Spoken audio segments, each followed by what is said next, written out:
भक्ति और भक्तिवाद। भक्तिवाद की एक परंपरा थी। भक्तिवाद सबसे ज़्यादा उमड़ के आया 16वीं शताब्दी में। 16वीं शताब्दी में जो भक्तिवाद ने चरम सीमा ली, जिसमें मीरा, तुलसीदास और भी जैन भी कभी कई आए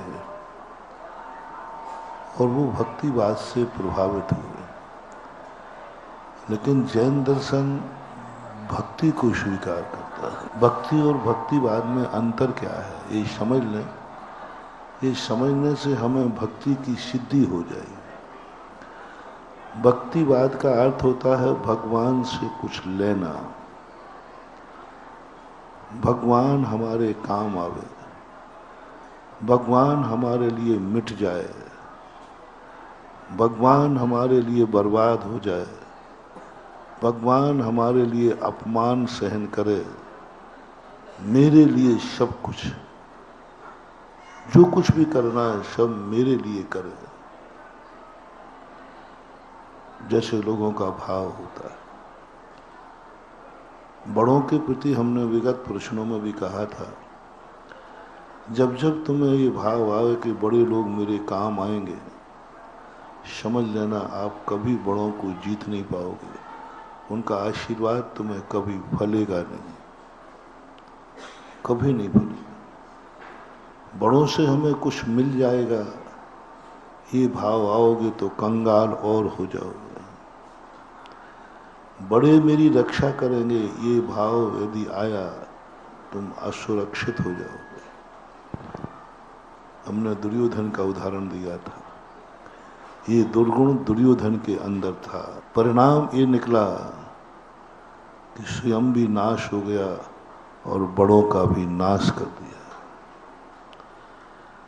भक्ति का अर्थ है वो मेरे लिए नहीं है, मैं उसके लिए बना हूं। भगवान मेरे लिए नहीं है, मैं भगवान के लिए बना हूं।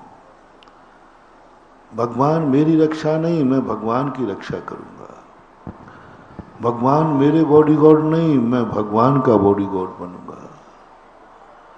भगवान मेरे लिए अपमान सहन नहीं करेंगे, मैं भगवान के लिए करूंगा। तो आपने देखा कितने भगवानों ने अपने भक्तों के लिए अपमान सहन किया, भक्तों के खातिर। भक्तों के खातिर श्री कृष्ण को दुर्योधन के दरवाजे जाना पड़ा, दूत बनकर। कितने बार भगवान अपमानित हुए भक्तों के खातिर। लेकिन जैन दर्शन के भक्तों ने अपने भगवान को एक बार भी अपमानित नहीं होने दिया और उनके लिए स्वयं अपमानित होता गया। जब दुनिया में पाप बढ़ता है तो दुनिया के भगवान जन्म लेते हैं। जब दुनिया में पापियों की संख्या बढ़ती है तो भगवान जन्म लेते हैं उनका नाश करने के लिए। ये भक्तिवाद है। यत्र यत्र ग्लानिर्भवति तत्र तत्र, जहां जहां पापाचार बढ़ेगा, पापियों की संख्या बढ़ेगी, भगवान अपनी ऊंचाई को छोड़कर पृथ्वी पर अवतरित हो गए।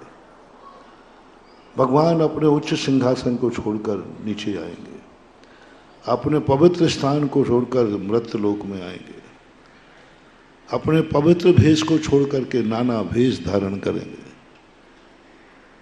क्योंकि भक्त की पुकार है, भक्त की रक्षा है। भक्त ने पुकारा है बचाओ भगवान इन पापियों से। पृथ्वी ने पुकारा है बचाओ भगवान इस पृथ्वी को पापियों से। भगवान आ जाता है। लेकिन जैन दर्शन ने बहुत एक कदम आगे बढ़ाया। बोले भगवान हम पापों को नहीं छोड़ सकते हैं तो हम आपको भी पाप में नहीं घसीट सकते। हम ऊपर नहीं आ सकते हैं तो हम आपको नीचे भी नहीं आने देंगे। इसलिए जैन दर्शन पापियों के नाश करने के लिए तीर्थंकरों का अवतार नहीं होता है, पुण्यात्माओं के उद्धार के लिए अवतार होता है। पापियों का नाश करने के लिए कभी किसी तीर्थंकर ने जन्म नहीं लिया। और सारी दुनिया के दार्शनिकों ने, विचारकों ने अपने भगवान को पाप को नाश करने के लिए बुलाया, पापियों के नाश करने के लिए बुलाया। लेकिन जैन दर्शन ने जब भी भगवान का अवतार हुआ, किसी पापियों के नाश के लिए नहीं, पुण्यात्माओं के उद्धार के लिए। जब जब पृथ्वी पर पुण्य बढ़ता है, जब जब पृथ्वी पर धर्मात्मा बढ़ते हैं, तब तब तीर्थंकर अवतार लेते हैं। तीर्थंकरों का जन्म, कितना बेसिक अंतर है। माइनॉरिटी का जब प्रसंग चला सुप्रीम कोर्ट में, उसमें एक पॉइंट मैंने ये भी रखवाया था। एक पुस्तक लिखाई थी, जैन दर्शन की मौलिक विशेषताएं, डॉक्टर रमेश चंद ने। उसमें एक पॉइंट रखा था कि बेसिक अंतर है कि जब पृथ्वी पर पापाचार बढ़े, पापी बढ़े, उनकी सफाई करने के लिए, पाप और पापियों की सफाई करने के लिए भगवान अवतरित होते हैं। जैन दर्शन जब पृथ्वी पर पुण्य बढ़ता है, धर्म बढ़ता है, धर्मात्मा बढ़ते हैं, उनके उद्धार के लिए तीर्थंकर का जन्म होता है। भगी भागन वस जोगे वशाय शोनि भय ध्वनि विभ्रम। भाग्यवान जीवों से भगवान आते हैं, पुण्यात्मा जीवों से भगवान आते हैं, पुण्यात्मा का उद्धार करने भगवान आते हैं। अब वन को भगवान के पास जाना है, पापी बन के नहीं, पुण्यात्मा बन के जाना है। पापी बन के नहीं जाना है, पापियों के लिए नहीं बुलाना है। इतना पुण्य बढ़ाओ, इतना पुण्य बढ़ाओ, इतना पुण्य बढ़ाओ। हमारे पूज्य गुरुदेव सदा कहा करते थे, आप लोग जाते थे ना, महाराज जी आप हमारे यहाँ चलो, तो कहते पुण्य गाढ़ा करो, पुण्य बढ़ाओ। ये शब्द मुझे बहुत अच्छा लगता था। ये जैन दर्शन का शब्द है। दुनिया की बातें कहते हैं पापियों को कम करो, पाप बढ़ाओ तो भगवान आ जाएगा, पापी बढ़ाओ तो भगवान आ जाएगा। जब जब इस पृथ्वी पर पापी बढ़ेंगे, पाप बढ़ेगा, तब तक भगवान अवतरित होंगे। यानी भगवान को बुलाने के लिए हमें पापी बनना पड़ेगा। भगवान को बुलाने के लिए इस पृथ्वी पर पापाचार करना पड़ेगा। उसके नाश के लिए भगवान आएंगे। जैन दर्शन की पैतृ कहती नहीं, भगवान जब जब पाप बढ़े, पापी बढ़े, आप जैसी पवित्र आत्मा उस गंदे काल में, गंदे क्षेत्र पर, गंदे लोगों के बीच में नहीं जन्मोगे। जिस समय यह पृथ्वी पुण्य से, धर्म से पवित्र हो जाए, जब यहाँ के लोगों के मन, वचन, काय पवित्र हो, जिनके कुल, माता पिता की कुखें पवित्र हो, कुल पवित्र हो, जाति पवित्र हो, राजा पवित्र हो, जनता पवित्र हो, उस समय प्रभु आपका जन्म होना चाहिए। यदि आप चाहते हैं कि जैन भगवान तुम्हें मिले, तुम चाहते हो जैन भगवान की कृपा मिले, तो आपको अब एक ही काम करना है, पवित्रता बढ़ाओ। अपने नगर को पवित्र करो, अपने आप को पवित्र करो, अपने कुल को पवित्र करो। इतना पवित्र कर लो, इतना पवित्र कर लो कि उस कुल में तीर्थंकर जैसी महान आत्मा भी जन्म जाए।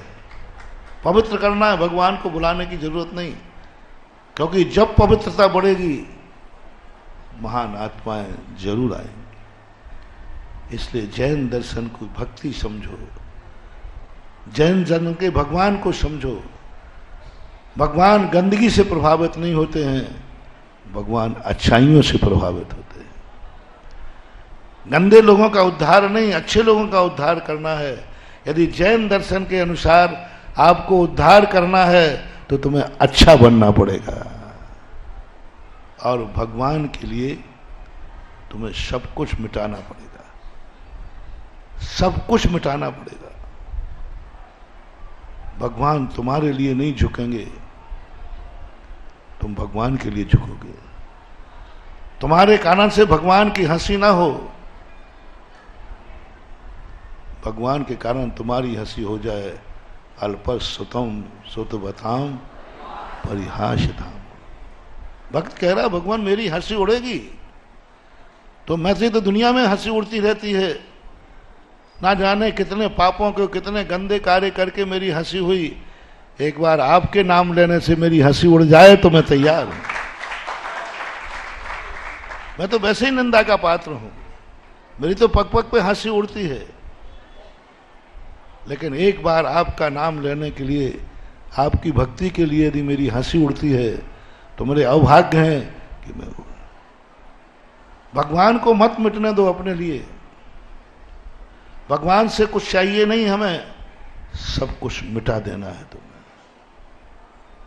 मैंने तेरी भक्ति की है, मैंने भक्तांबर पढ़ा है, मैंने मंदिर बनाया है, मैंने भगवान को विराजमान किया है। जैसे बने तू मेरे पास आ, मैं संकट में पड़ा हूं। नहीं, भाषा बदल दो, भाषा बदल दो। नहीं भगवान, जैसे बने तैसे मैं तेरे पास आऊंगा। कैसी है आप? आपके पास पहुंचने के लिए समुद्र पार करना है। कैसा पार? कल्पांत काल पवनोद्यत नक्र चक्रम कोवा तरित मन भम्मु निधि जी। भगवान भक्त कहता है भगवान आप नहीं आना यहाँ। आप कहते भगवान देखो आप इधर आ जाओ ना, देखो ये मगरमच्छ है, आपका क्या बिगड़ता है, मेरी बिगड़ी सुधरती है। आपको तो मगरमच्छ खा भी नहीं पाएगा, आप तो समुद्र पार यूं कर लेंगे। क्या गजब की चीज है महानुभाव, क्या मानतंगाचार्य, क्यों हुआ ये भक्तांबर स्त्रोत, क्यों है इस भक्तांबर में एनर्जी, क्यों है इसमें ताकत, क्यों सारा जगत संकटों से मुक्त हो रहा है भक्तांबर पढ़ के। एक एक काव्य में, एक एक श्लोक में वो एनर्जी भरी है। भगवान ने नहीं, धर्म में कभी भी ताकत आएगी तो धर्म से नहीं आती महानुभाव, धर्मात्मा से आती है। भगवान में जब भी शक्ति अतिशय आएगा, भगवान से नहीं आएगा, भक्त से आएगा। मुनिचर्या में कभी भी चमत्कार होगा, मुनिचर्या से नहीं होगा, मुनि महाराज से होगा। व्रत में कभी भी चमत्कार होगा, व्रत से नहीं होगा, व्रत करने वाले से होगा। अष्टांग का परम या कभी भी सिद्ध चक्र मंडल विधान से चमत्कार हुआ है, या सिद्ध चक्र मंडल विधान करने वाले से चमत्कार हुआ है। सिद्ध चक्र मंडल विधान तो पहले भी था, आज भी है, वो तो हमेशा है, लेकिन महत्व किसका था? सिद्ध चक्र मंडल विधान से 700 कोड़ियों के कोड़ दूर नहीं हुए। ये तो कहने में आता है, ये सभ्यता है, सत्यता नहीं है।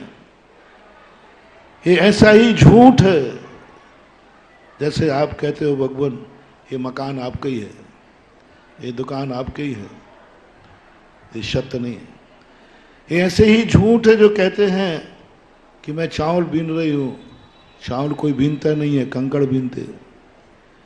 ये ऐसा ही झूठ है जो बेटा दिन रात पढ़ता है और कहता है सब पिताजी की कृपा है, और पिताजी को ये भी मालूम नहीं कि कौन सी क्लास में पढ़ता है। लेकिन बालक क्या बोलता है? ऐसे ये कहा जाता है कि सिद्ध चक्र मंडल विधान की महिमा है, उसका परिणाम दुष्परिणाम ये लिख रहा, आप सिद्ध चक्र मंडल विधान करने बैठ जाते हो, दिन रात करते हो, 10 बार करते। महाराज जी हमें तो कुछ भी नहीं हुआ। क्या भूल है? सिद्ध चक्र मंडल विधान से हमने सुना था कि कोड़ दूर हो जाते, यहाँ तो कुछ भी नहीं हुआ। क्यों नहीं हुआ? मैंने खोजा, क्योंकि तुम सिद्ध चक्र मंडल विधान में अतिशय देख रहे हो, और अतिशय वस्तुता विधान करने वाले में है।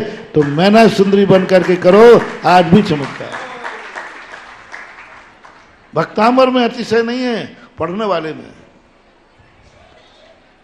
लिखने वाले में। भक्तांबर में नहीं है, आदिनाथ में नहीं है। भक्ति में चमत्कार है। मानतुंगाचार्य की भक्ति में चमत्कार, आदिनाथ में कोई चमत्कार नहीं है। आदिनाथ भगवान में चमत्कार आएगा, भक्ति से आएगा। और वो भक्ति के लिए हमें भगवान को नहीं बुलाया। भगवान देखो मैं बाल बच्चों वाला हूं। एक कहानी है जो आप लोग करते अक्सर कर, भगवान को या तो भगवान बचाओ, हाँ तुम्हारे बाप के नौकर हैं जो बचाएं, बॉडीगार्ड रक्षा करो। अरे भाई भगवान बड़ा है कि तुम बड़े हो? तो बॉडीगार्ड कौन बनता है, बड़ा आदमी कि छोटा आदमी? अब संकट आया तो राष्ट्रपति के 2 बॉडीगार्ड थे। जैसे ही सामने संकट आया, बॉडीगार्ड राष्ट्रपति के पीछे को, सरकार बचाओ, सरकार बचाओ। कैसा लगा? सही क्या है? संकट आया, राष्ट्रपति को पीछे कर दिया, बॉडीगार्ड शहीद हो गया। किसको बचाने में? राष्ट्रपति को बचाने में बॉडीगार्ड शहीद हो गया, नहीं मरने देंगे। और बॉडीगार्ड को बचाने में राष्ट्रपति शहीद हो जाते तो बोलो क्या होता है? उस बॉडीगार्ड को जेल मिलता है। राष्ट्रपति को बचाने के लिए बॉडीगार्ड शहीद हो गया और बॉडीगार्ड को बचाने के लिए राष्ट्रपति शहीद हो गए। दोनों में से सही कौन है? आप लोग कौन है? बदमाश कहेंगे। गुरु शहीद हो जाए, भगवान शहीद हो जाए, माँ बाप शहीद हो जाए, मुझे बचाने के लिए बचाओ भगवान, वो तुम्हारे बॉडीगार्ड है। यही विचारधारा तुम्हारी गलत है। ये कहने में आता है, भाषा मत बदलना। भक्ति की भाषा ऐसी ही होती है, लेकिन भक्ति ऐसी नहीं होती। भक्ति और भक्ति की भाषा दोनों में भेद करना। भक्ति की भाषा यही होगी, लेकिन भक्ति अंदर से ये होगी कि भगवान तू मेरे लिए नहीं मिटेगा, मैं तेरे लिए मिटूंगा। तू मेरा बॉडीगार्ड नहीं है, मैं तेरा बॉडीगार्ड हूं। मैं करूंगा तेरी रक्षा। यदि तेरी रक्षा के लिए मैं मर भी गया तो शहीद कहलाऊंगा, और मेरी रक्षा के लिए तू मर गया तो मैं अपराधी कहलाऊंगा। बॉडीगार्ड की रक्षा के लिए यदि राष्ट्रपति मर गया तो बॉडीगार्ड अपराधी कहलाएगा, और राष्ट्रपति की रक्षा के लिए बॉडीगार्ड मर गया तो शहीद कहलाएगा। अपन को अपराधी बनना है या शहीद? तो करो प्रतिज्ञा, भगवान मैं मरूंगा तेरे लिए। भगवान कोई सड़क नहीं है जिससे तुम अपनी गाड़ी चला लो।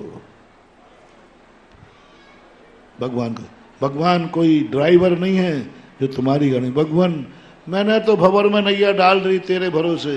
अरे सेठ साहब तुम बैठ नाव में ऐसे और भगवान चलाएंगे, चल बेटा चल। क्या मचा रखा है तुम लोगों ने, खेवटिया बना दिया। और तुम ऐसे बैठे हो नाव में, भगवान अब तो मैंने तेरे भरोसे डाल दी, अब भगवान खेता रहे। अब क्योंकि भक्त को बचाना है। खेवटिया तुम हो प्रभु। ये सब भक्तिवाद के समय लिखी गई हैं। मैंने पहले कहा 16वीं शताब्दी के बाद जो कहानियां लिखी गई, इसमें इतना भक्तिवाद आ गया, क्योंकि भक्तिवाद में सब कुछ भगवान को करना है। भक्त तो निश्चेष्ट है, कुछ भी नहीं करना। वो तो मर रहा है, वो तो पापियों से घिर गया है, वो तो राक्षसों से घिर गया है, वो कुछ नहीं कर सकता। वो तो हथकड़ी डला हुआ बंद पड़ा है। जो कुछ करना है भगवान को करना है। लेकिन भक्ति कहती है भगवान। इसलिए देखो, किसी भी दुनिया में किसी के भगवानों ने आज तक हाथ पे हाथ रखे नहीं बैठे। जिनेन्द्र देव कैसा बैठता है, हाथ पे हाथ रखे। भगवान आपको कुछ नहीं करना, आपको कुछ नहीं करना। आप तो पलोथी लगा के नासा दृष्टि कर, आपको देखना भी नहीं है, आपको हाथ उठाना भी नहीं है। अब जो कुछ करना है भक्त को करना है, ऐसा भाव आ जाए। तो मेरी गाड़ी नहीं चलाओगे भगवान, होगा तो मैं आपके रथ का संचालन करूंगा। कभी मान लो। क्या भाव मान तुम आचरण, मैं आऊंगा भगवान आपके पास तक। रास्ते में मगरमच्छ हैं, समुद्र है, सो हम तथा पितो भक्ति वशानी। मैं कूदूंगा, मैं आऊंगा भगवान तेरे पास, मैं आ रहा हूं, मेरी भक्ति पड़ेगी, मरूंगा तो मर जाऊंगा। जब भी तुम्हें किसी महान आत्माओं का आशीर्वाद चाहिए है तो लेने नहीं देने आओ। तुम एक गंदी भाषा बोलते हो, कहां जा रहे हो? आशीर्वाद लेने। जिंदगी निकल गई आशीर्वाद लेते लेते, कुछ नहीं हुआ। लेने जा रहे हो ना, लेने शब्द जा रहे हो ना, थोड़ा बदल दो। कहां जा रहे हो? महाराज को धोख देने। आशीर्वाद लेने जा रहे हो बनिया हो, और धोख देने जा रहे हो जैन हो। आशीर्वाद लेने जाओगे तब भी नमोस्तु तो करोगे कि नहीं करोगे? तो सीधा कह दो ना कि हम तो नमोस्तु करने जा रहे हैं बस। आशीर्वाद नहीं, वो मेरे हाथ में क्या, वो तो गुरु के हाथ में। दे दे तो ठीक, नहीं दे दो तो ठीक। तुम्हारे हाथ में क्या है? तुम्हारे हाथ में आशीर्वाद नहीं है। महाराज आशीर्वाद दो, तुम मुझे आदेश दे रहे हो, तुम मुझे आदेश दे रहे हो। तुम्हारे कहने पर आशीर्वाद दूंगा, और तुम्हारे कहने पर आशीर्वाद दे भी दिया तो वे महाराज महाराज नहीं, वे भगवान भगवान नहीं, वो तो तुम्हारे अनुसार चल गए। और जो गुरु, जो भगवान अपने भक्त और शिष्यों के अनुसार चलता है, वो लोभी गुरु लालची चेला होए नरक में ठेलम ठेला। मैंने कहा आशीर्वाद दो। जब कोई आशीर्वाद कहता है मैं देते ही नहीं, क्योंकि मुझे ठेलम ठेला नहीं करना। भीख में आशीर्वाद मांग रहा है वो, आशीर्वाद दो, और उसके कहने पर मैं आशीर्वाद दूं, यानी उसके अंडर में मैं चलूं, उसके कहने पर मैं आशीर्वाद दूं? नहीं, भाषा बदल दो। भगवान आशीर्वाद आपकी महिमा, गुरु की कृपा हो जाएगी तो मिल जाएगा आशीर्वाद। आशीर्वाद भीख में नहीं, आशीर्वाद पुरस्कार में लो। और आप नमोस्तु करो। मैं काय के लिए आया था? नमोस्तु करने आया था। रामटेक में जब मैं गया तो लोगों ने कहा महाराज जी आपको आचार्य सिंह ने पीछे से आशीर्वाद दिया, और मुझे पता नहीं था। मुझे पता नहीं था, क्योंकि मैं आशीर्वाद लेने गया ही नहीं था, मैं तो नमोस्तु करने गया था। नमोस्तु का होश मुझे था कि मैं अच्छी तरह उसमें चूक नहीं हो जाए, नमोस्तु करने में चूक नहीं हो जाए, मन से, वचन से, काय से, उसमें चूक नहीं हो जाए, तो मेरा तो सारा उपयोग उनके चरणों में था। मेरी आंख भी चरणों में, मेरा मन भी चरणों में, मेरा मस्तक भी चरणों में, मेरे हाथ भी चरणों में, मेरा सब कुछ चरणों में था, क्योंकि मैं नमोस्तु करने गया था। अब गुरु ने पुरस्कार में आशीर्वाद दिया, वो मैंने बाद में आपके मोबाइल में देखा। मैंने कहा नहीं, हमने कहा, मैंने कि हमारे आचार्य जी पीछे से आशीर्वाद देते ही नहीं, अक्सर नहीं देते, 90% देते, कभी देते ही नहीं। हमने तो कभी सुना ही नहीं था कि महाराज जी आशीर्वाद पीछे से देते, मुझे तो पता ही नहीं था। तो मैंने सोचा अपन को नमोस्तु करना है, अभी आशीर्वाद दे दे तो ठीक। अब वहाँ आजू बाजू में यदि प्रसाद सागर जैसे व्यक्ति खड़े रहें तो वो नमोस्तु को निरर्थक नहीं जाने देंगे। इन्होंने महाराज को पीछे दी, महाराज आशीर्वाद दो ना, उसमें फोटो में दिख रहा है, मैंने देख लिया, वीडियो में दिख रहा है, वीडियो में स्पष्ट, वीडियो में देख करके मुझे आया गुरु ने मुझे पुरस्कार दिया है। हमारे हाथ में है क्या? नमोस्तु करना है, धोख दो। बड़ों से लेना मत सीखो, बड़ों को देना सीखो।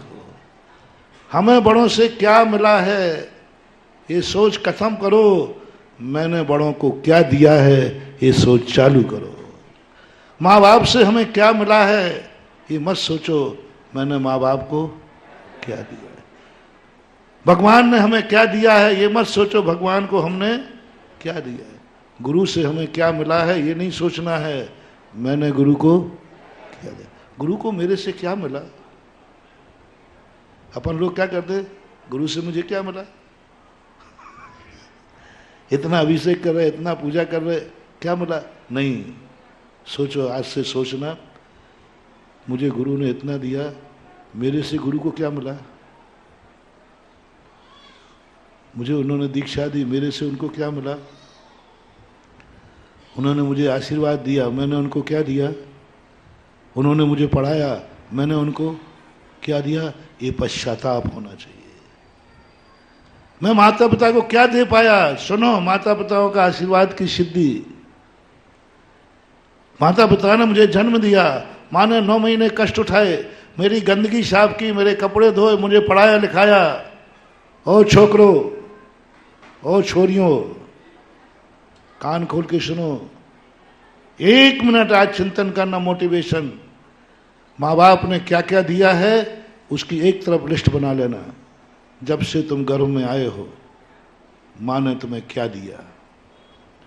जब से तुम जन्म लिया है, माँ ने क्या क्या किया तुम्हारे लिए? गंदगी साफ की है। माँ तेरे बाप की रानी बन करके आई थी और तेरे लिए वो महत रानी बन गई। सोच कभी। बोलो, दुल्हन रानी बन के आती ना, रानी बोलते ना, राजा रानी, रानी कहते, रानी बन करके आती है। उस घर में पति के साथ रानी बन के आई थी, लेकिन बेटे के लिए वो महत रानी बन जाती है, गंदगी साफ करती है। इतना बड़ा त्याग किया। तुम्हारे कपड़े धोए, धोबन बन गई, रोटी खिलाई, रसोईयन बन गई। बाप ने तुम्हें कमा कमा करके 25 साल पढ़ाया लिखाया।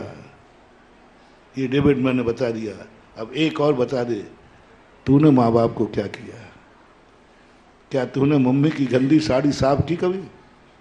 क्या कहा, मम्मी तूने मेरे गंदे कपड़े साफ किए, अब मैं बड़ा हो गया हूं, अब मेरा विवाह हो गया है, आज के बाद तेरे कपड़े मैं और मेरी पत्नी धोएगी, क्योंकि यही उसका प्रतिकार है। कितनी बहुएं सासू के कपड़े धोती हैं? कितने बेटे अपने माँ बाप के कपड़े धोते हैं? कितने लोग हैं? कितने लोग हैं ऐसा भाव करें? तुमने क्या दिया है? बस इतना सा तुम सोचना चालू कर दो। माँ बाप ने क्या दिया है, चलो वो भी सोच लेना, हालांकि सोचना नहीं चाहिए। बड़ों ने क्या दिया है वो नहीं सोचना है, तुम्हें इतना मात्र सोचना है मैंने बड़ों को क्या दिया। बस आज सब बच्चों के लिए, बच्चियों के लिए मोटिवेशन है, होमवर्क है। पर मंदिर में आ जाना, मंदिर ने मुझे क्या दिया है और मंदिर को मैंने, गुरु के पास आ जाना, गुरु ने क्या दिया है, क्या दिया है मालूम आपको? ये भी मालूम नहीं था कि गुणस्थान क्या होता है, ये भी मालूम नहीं था कि नमोकार मंत्र का अर्थ क्या है। आज उन्होंने इतना दिया, इतना दिया, इतना दिया कि तुम्हारा जिज्ञासा समाधान कर रहा हूं। इतना दिया, इतना दिया कि आज भक्तांबर पढ़ा रहा हूं। इतना दिया इन महाराज सब लोगों को जो आज तुम्हारी क्लास ले रहे हैं। उसकी तो महिमा बहुत है, हालांकि मुझे सोचना नहीं चाहिए। गुरु ने जो दिया उसकी लिस्ट बन ही नहीं सकती। बस इतना मैं अपने निकम्मे मन से कह रहा हूं, तूने गुरु को क्या दिया? क्या दिया गुरु को? तुझसे क्या मिला गुरु को? ये विचारना अपना काम है कि हमारे से गुरु को क्या मिला। क्या गुरु का तुम्हारे कारण से नाम ऊंचा हुआ? क्या तुम्हारे कारण से गुरु को इज्जत मिली? इतनी सी इज्जत दिलवा दो। ओहो, तुम ऐसा कुछ काम करो कि काम तुम करो और जनता कहे वारे गुरु ऐसा चिल्ला दिया, बस समझ लेना मैंने कुछ। हम स्वार्थी हो गए, लेना जानते हैं, मरोगे। एक कंजूस था, वो लेना जानता था, दमोई का था। वो जो जहां का रहता हूं मैं वहीं का, दूसरे गांव की बुराई मेरे से होती नहीं। पीठ पीछे किसी की बुराई करता ना, जो कहना सामने कहना, सांची कहना और खुश रहना। दूसरे गांव की क्यों कहूँ, बेचारे हैं ही नहीं। दमोई का था, उसको आदत थी लेने की। वो एक दिन कुएं में गिर गया। अब कुएं में गिरने के बाद सब लोग कहें कि भैया ये हाथ ले ले, हाथ ले, हाँ तू हाथ दे दे, नहीं देने की बात। उसको आदत थी लेने की, और देता बिल्कुल भी नहीं था, कुछ भी नहीं देता था। देने के नाम पर तो वो कुछ नहीं देता था, है? कुछ नहीं, तो लोग कहें भाई हाथ दे दे तो पीछे कर ले, हाथ तो नहीं देगा। 3 दिन हो गए नदी में पड़े पड़े कुएं में। एक महाराज के पास गए, बोले महाराज जी एक ही कुआं है गांव में और फलाना व्यक्ति गिर गया है, उससे कहते हाथ दे दे तो वो देते ही नहीं है। महाराज कहते कौन? अच्छा वो दमोह का व्यक्ति है क्या? अरे मर जाएगा रे वो कुएं में, कुआं खराब और हो जाएगा, कुआं खराब हो जाएगा, वो पानी कहां से पियोगे? जाओ जल्दी जाओ और ये कहना ले हाथ ले ले। और जैसे ही कहा कि भाई ले हाथ ले ले, उसे जल्दी लिया, निकल के आ गया। सुन रहे हो रे बनिया लोगों, देने के नाम पर तो हाथ भी नहीं दोगे, चाहे मर जाओगे, और लेने के नहीं। महानुभाव, आज एक मोटिवेशन लें, हम जब भी बड़ों के पास जाएंगे बस ये सोच के जाएंगे हमें क्या देना है। जब कुछ देने का मन हो, बोले कहाँ जा रहे हो? बोले महावीर जी। क्यों? कुछ देने का मन हो रहा है, कुछ देने का मन हो रहा है, कुछ भगवान को दे के आओ। कुछ मिटने का मन हो रहा है, मिटने का मन हो रहा है। भक्ति का अर्थ है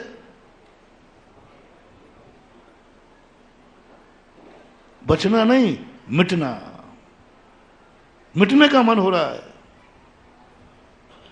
कल्पांत काल पवनोद्यत, बस मिटने का मन हो रहा है। भगवान तेरे लिए मिटना चाहता हूं, तेरे लिए मैं कुचलन चाहता हूं। मैं ढक ने कहा कुछ दूंगा तो कुछ दूंगा तेरे लिए, मगरमच्छ खा जाएंगे तो खा जाए तेरे लिए। तू तो ना जाने कितने बार मुझे मिटा होगा, तूने तो मुझे कितनी भावनाएं दी होंगी। आज मन कर रहा है मैं तेरे लिए मिट जाऊं, ऐसा परिणाम आ जाए। अपनी रक्षा कभी भी हनुमान जैसे भक्त बनो। उनको संकट मोचक कहते हो आप, तो संकट मोचक थे नहीं, भक्तों के संकट मोचक नहीं है, भगवान के संकट मोचक हैं।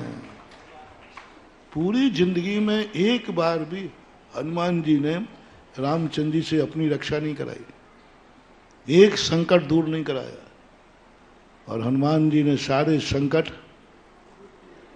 भगवान के संकट दूर करने के लिए एक पैर पर खड़े रहे, और अपने संकट की बारी आई तो एक बार भी राम को नहीं पुकारा,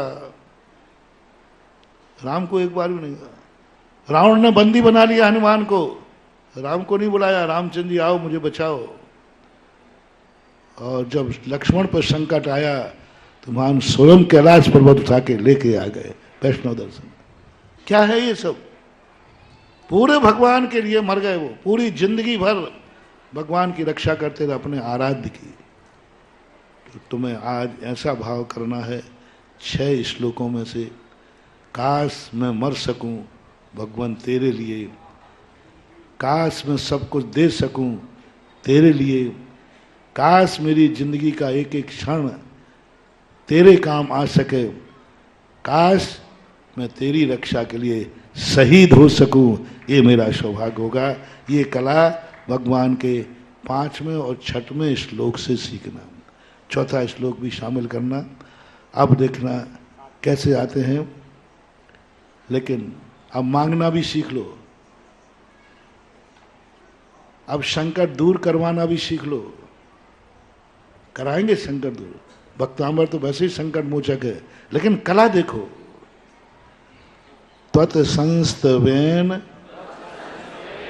त्वत् संस्तवेन भव संतति सन्निबद्धम पापम क्षणात् क्षयमुपेति शरीर भाजाम तत्संस्तवेन भवसं।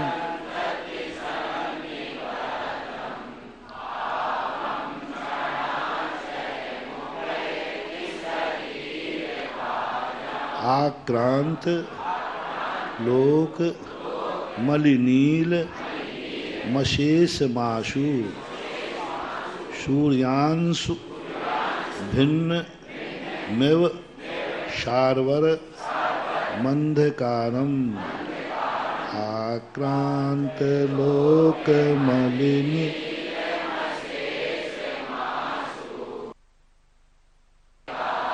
क्या पूज्यवर में अपनी बिथा कहो मत, अपनी बिथा रो मत, बिथा को भक्ति बना दो, अपनी बिथा को भगवान की महिमा बना दो। बिथा हमारी है, अंधकार में मैं हूं, दुखी मैं हूं, और यह मेरे दुख भगवान की भक्ति बन जाए, मेरा दुख भगवान का गुण बन जाए, मेरा दुख को भगवान की भक्ति में डाल दो।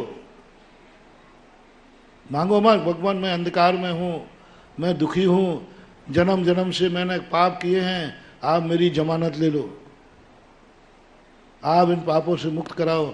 नहीं, कभी नहीं गड़गड़ाना, भगवान को एक कष्ट मत देना। मैंने पहले ही कह दिया, भगवान से अपने संकट दूर कराने का अर्थ है भगवान को अपना बॉडी गॉड बनाना। निर्णय आपके हाथ में है। बोलो कितना बड़ा पाप है। भगवान तुम्हारे बॉडी गॉड और तुम मालिक हो, ये पाप कभी मत करा। अपनी भक्ति को, अपने दुखों को, हम दुखी हैं जन्म जन्म के पापों से, हम दुखी हैं जन्म जन्म के कर्म बंधों से, हम बहुत दुखी हैं। इस दुख को भगवान की महिमा में डाल दो, मांगना नहीं। भगवान तत् संस्तवेन, मैं तो स्तुति करूंगा, नहीं तुझे संकट में दूर, नहीं नहीं नहीं, मैं संकट दूर नहीं कराना, नहीं नहीं नहीं, भगवान आपसे संकट दूर कराऊंगा, आपसे कांटे का साफ कराऊंगा, नहीं नहीं नहीं नहीं भगवान, तो मैं काहे के लिए आया हूं?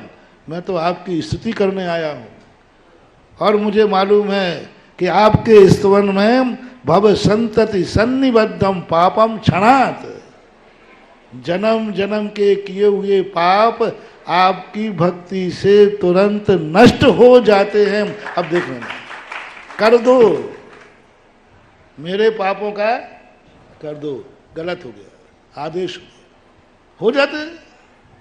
क्या कला है, हो जाते हैं। जैसे मैं आपका स्तवन करूंगा, और मैं नहीं कि मेरे लिए तो हमें तो भगवान कुछ चाहिए ही नहीं, मैं तो आपकी महिमा गाने आया हूं कि आपके स्तवन से जन्म जन्म के किए हुए पाप क्षण में नष्ट हो गए, ये आपको बताने आया हूं। आप ऐसे महिमावान हैं, तो तुझे चाहिए क्या है? नहीं नहीं, अपन को तो कुछ नहीं चाहिए,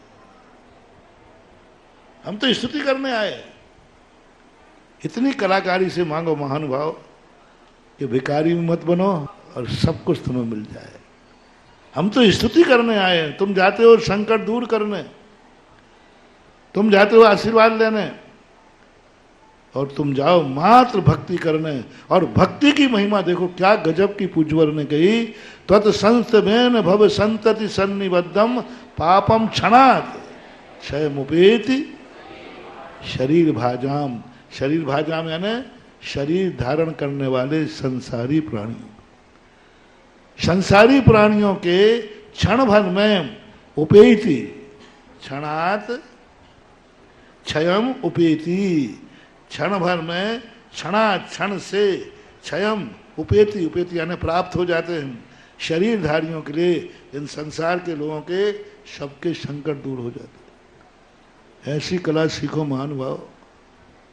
ये धर्म में भी वही कला है, और यह धर्म की सबसे बड़ी। मैंने भगवान कुछ मांगा तो नहीं, मैंने तो महिमा गाई है कि आपकी स्तुति से सारे पाप क्षय हो जाते। ऐसा कभी होता है? तू मांगे नहीं, तू कुछ कहे नहीं, फिर भी स्तुति से हो जाए? हाँ, देखा जाता है। आक्रांत लोक, आक्रांत यानी फैला हुआ, सब में फैला है। लोक में कैसा है? अली, लोकम, अली यानी भौरा, भौरा काला होता है ना, काला, नील, नील काले का प्रतीक है। अशेषम आशुहु, चारों तरफ लोका हुआ काला। कैसा था? काला अंधकार, भौरे के समान तीन लोक में अंधकार फैला हुआ था। कैसे हुआ? अशेष, संपूर्ण, आशु यानी शीघ्र, सूर्यांशु भिन्न में विशारवर मंधकारम।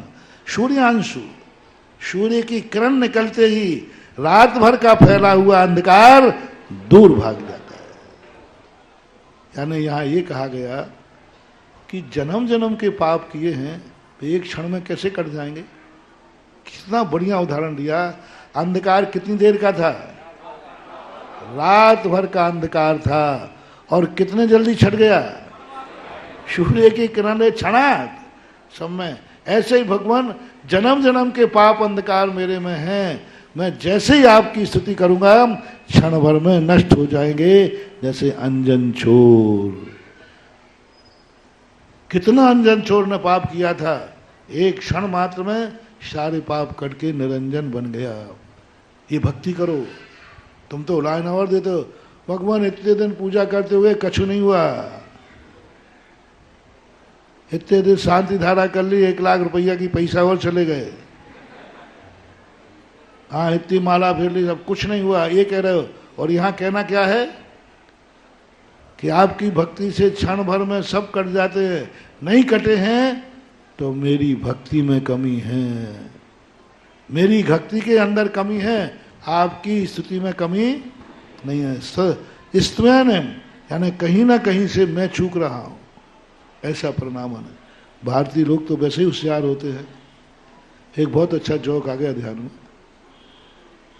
कि एक बार अमेरिका वाले सिद्धि कर रहे थे और कहते हे भगवान, हे देवता, रूस को निपटा दो, ऐसी सिद्धि दो। रूस भी सिद्धि कर रहा था कि भाई अमेरिका को निपटाना है, ऐसी सिद्धि हो जाए। अब भारतीय भी एक देवता तीनों के पास गया, अमीर भाई तेरी क्या इच्छा है? बोले बस इतनी शक्ति दे दो, रूस को निपटा दें। रूस वाले से पूछा कि भाई तुम्हारी क्या? बोले बस इतनी शक्ति दे दो, अमेरिका को निपटा दें। आप भारतीय व्यक्ति के पास गए, वो था दमोई का, वो भी माला फेर रहा था। बोले भाई तुझे क्या चाहिए? बोले साहब हम तो भारतीय लोग हैं, बड़े बाबा की शरण में रहते हैं, हमें तो कुछ नहीं चाहिए, संतोषी प्राणी हैं। ये दोनों लोग माला फेर रहे बहुत दिन से, बस इन दोनों की भावना पूरी हो जाए, बस इतनी, और कुछ नहीं चाहिए। अपन को तो कुछ चाहिए नहीं, कुछ अपन तो भारतीय लोग, अपन तो बहुत अपने बात तो जो भगवान ने दिया उतने में बहुत, कुछ नहीं चाहिए। बस बहुत ये लोग बहुत दिन से परेशान देख रहा हूँ, इतनी मालाएं फिर भी कुछ नहीं हुआ, तो मैंने बड़े बाबा देखा, बड़े बाबा इन दोनों की भावना पूरी कर दो ना, बेचारे परेशान हैं। बोलो क्या हो गया? परोपकार का भी तिलक लग गया और दोनों को निपटा दिया। भगवान की स्तुति कर ली और सत्य ये है कि वो मैं हूं जो जन्म जन्म के पापों से बंधा हुआ, लेकिन मैं पापी बनकर भगवान तेरे दरबारे में नहीं आऊंगा। पापी हूं लेकिन पापी बन के मत जाना, वहां तो जाना, दरवाजे पे जाते ही क्या कहना? भक्ति कौन सी है? दरवाजे पे जाते ही दुर्भाग्य भूल जाओ, आओ भाग्य मेरो, मैं उदय आया आपके बाद, मुझे स्तुति करने मिल गए, अब मुझे काय की चिंता है, सारी चीजें होंगी। तो इस प्रकार से सूर्य की किरण जैसे एक क्षण मात्र में रात भर के पहले अंधकार को दूर कर देती है, ऐसे ही भगवान आपकी छोटी सी भी भक्ति हमारे जन्म जन्म के पापों को दूर कर। मत पेति मत पेति नाथ तव स्तवनम मयेद मारभ्यते तनुधयापि तव तव प्रभावात। बीच में डैश होना चाहिए, तव और प्रभाव के बीच में आड़ा डैश होना चाहिए, क्योंकि वहाँ पर साइलेंट। मत्वेति नाथ तव सत्वनं मयेद चेतो हरिष्यति शताम नलिनी दलेषु मुक्ता फलत दुति मुपैत ननूद बिंदु चेतो हरिष्यति शताम।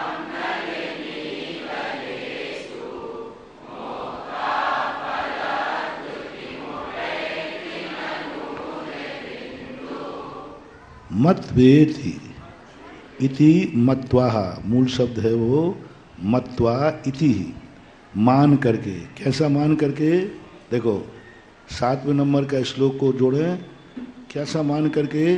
कि आपके स्तवन करके जन्म जन्म के पाप क्षण भर में कट जाएंगे।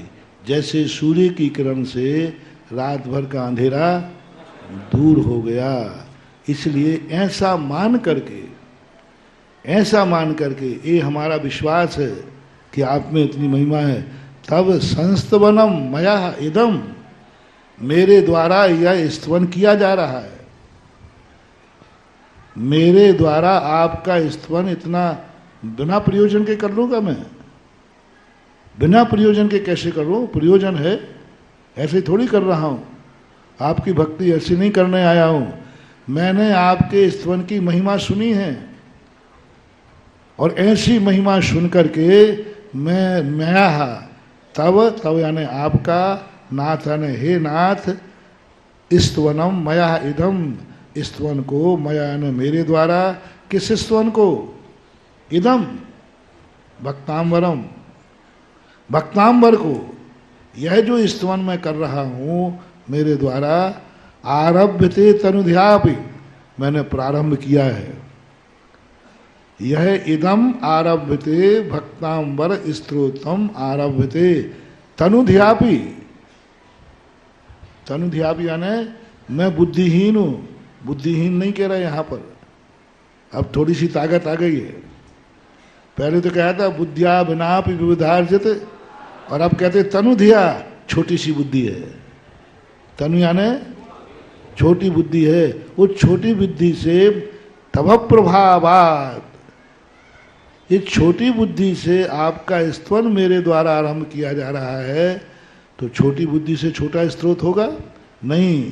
तभ प्रभावात, आपके प्रभाव से ऐसा स्रोत होगा। चेतो हर्षति शताम, शताम यानी जीवों के, जनता के, हर्षति यानी हरेगा चित्त को। मेरा यह स्रोत आपके प्रभाव से जगत के जीवों का मन हरण कर लेगा। किसको श्रेय दे दिया? स्वयं बना। अरे मैं ऐसा ज्ञानी पंडित हूं, अभी देखना मैं ऐसा भक्तांबर रचूंगा कि सारे जगत में जय जयकार होगी। हाँ, निकृष्ट व्यक्ति यही कहता है, सब मैंने किया है, मेरे बाप के बाद तो खाने को भी नहीं था, ये हवेली है, सब मेरे ही है, मेरा व्यापार है। अरे मेरा गुरु तो कुछ नहीं था, आज जो कुछ भी। और बोलो, बोल नहीं रहा हूं। क्या कहते हैं मानसिंहाचार्य, हे भगवान बताओ सही बोलो, ये स्तोत्र किसने लिखा है? मेहनत किसने की है? साधना किसने की है? और श्रेय किसको दे रहे हैं? भगवान को। जो कुछ भी अपना है, बड़ों ने कुछ दिया है इसलिए महान नहीं है। मेरे पास जो कुछ है सब बड़ों का है, यही सबसे लघुता है। बड़े कुछ देते हैं इसलिए वो हमारे लिए महान नहीं है। उल्टा करो, मैं लघु इसलिए हूं कि मेरा सब कुछ बड़ों का है। तब प्रभावा चेतो हर्षति शताम, जनता लोगों के, जन लोगों के चित्त को हरण करने वाला होगा। ऐसा कैसे होगा भाई? लिखा तूने है, मेरे नाम से कैसे? नाम का बड़ा महत्व होता है, नाम का बहुत महत्व। एक मीटिंग में कहा, भाई मुझे कुछ बोलना है, प्रस्ताव रखना है। दूसरा कहता है मेरा विरोध है। अरे भाई पहले बोलने तो दो। बोले क्या बोलना? तुम जो बोलोगे। कुछ लोग ऐसे होते हैं मीटिंग में, ठीक है, सोते रहते बैठे। बोले मेरा विरोध लिखना ना। अरे भाई क्या? बोले जो इसने बोला। अभी बोला ही नहीं है तो जो बोल बस विरोध है। उन्होंने कहा भैया सुनो तो। अरे क्या सुनना? जो बोलेगा। उन्होंने कहा सुनो तो भाई, मुझे महाराज जी ने भेजा है, संदेशा लेकर के मीटिंग में जाओ। अच्छा, महाराज जी ने कहा है तो हमारा समर्थन है। क्या कहा? बोले क्या सुनना? क्या कहा? क्या सुनना? महाराज ने कहा ना, बस मेरा समर्थन, पास करो। अरे भाई क्या कहा? बोले क्या सुनना? महाराज जी ने कहा है ना, बात खत्म हो गई। ऐसा होता है कि नहीं? ऐसा होता है। ऐसे ही मानसिंहाचार्य महाराज कहते हैं, मैं कहता कि मैंने स्तोत्र लिखा है और बहुत प्रभावशाली है, तो सारी जनता कहते मेरा विरोध है। लेकिन जैसे ही कहा कि नहीं मेरे नहीं है, ये भगवान का प्रभाव है, तो सब कहेंगे पार से मैं भक्तांबर पढ़ूंगा। आपका नाम जुड़ जाने से ही हमारे सारे काम हो जाते हैं। कैसे? ऐसा कभी होता है क्या? तो होता है। नलिनी दलेश मुक्ता फल द्युति मुपेत ननोद बिंद। नलिनी यानी कमलनी, कमल का पत्ता, दले यानी पत्ता। कमल के पत्ते में मुक्ता मोती फल के समान कांति दिखती है। दूर से यदि पत्तों को देखो, नैनागढ़ में है सरोवर, हम लोग यही पढ़ करके यही श्लोक पढ़ते थे, आचार्य ने दिखाया। देखो कमल के पत्तों पर पानी की बूंदें कैसी चमकती हैं, मोती द्युति को प्राप्त हो जाती हैं पानी की बूंदें, लेकिन कांति उनके आ गई किसके कारण से? पानी का विशेषता है कि पत्ते की? पत्ते की, और किसी पत्ते पर नहीं आएगा। कमलनी के पत्ते पर जैसे पानी मोती की कांति को प्राप्त हो जाता है, ननूद बिंदु, ननूद यानी ननु छोटा ऊ, उद यानी जल। क्या ननु शब्द है, क्या के अर्थ में आया यहाँ?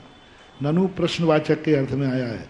मुपेति क्या, उद यानी जल, बिंदु जल की बिंदु क्या मुक्ता फल की कांति को प्राप्त नहीं होती है, अर्थात होती है। आस्ताम आस्ताम तवस्त वन, तवस्त मन, तवस्त वन मस्त समस्त दोषम तत्संकथापि ज्ञा, कखगा ज्ञा, ज्ञा शब्द बोलना है। तत्संकथापि जगताम दुरतान हंति दूरे सहस्र किरणः कुरुते प्रभैव पद्माकरेषु जलजान विकास भांजी। आस्ताम तवस्तव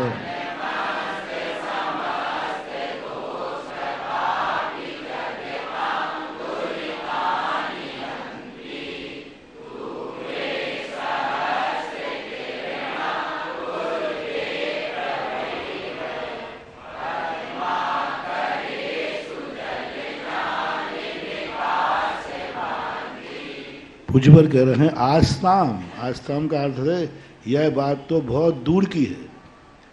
आस्ताम संस्कृत में अपन कहते ना, ये बात तो बहुत दूर की है। तब स्तवनम अस्त समस्त दोषम, यानी जो उन्होंने कहा था ना, स्तवन से भवों के बंधे हुए पाप कट जाते हैं। तो मानतुंगाचार्य महाराज और विशेषता बताते, ये बात तो बहुत दूर की हुई,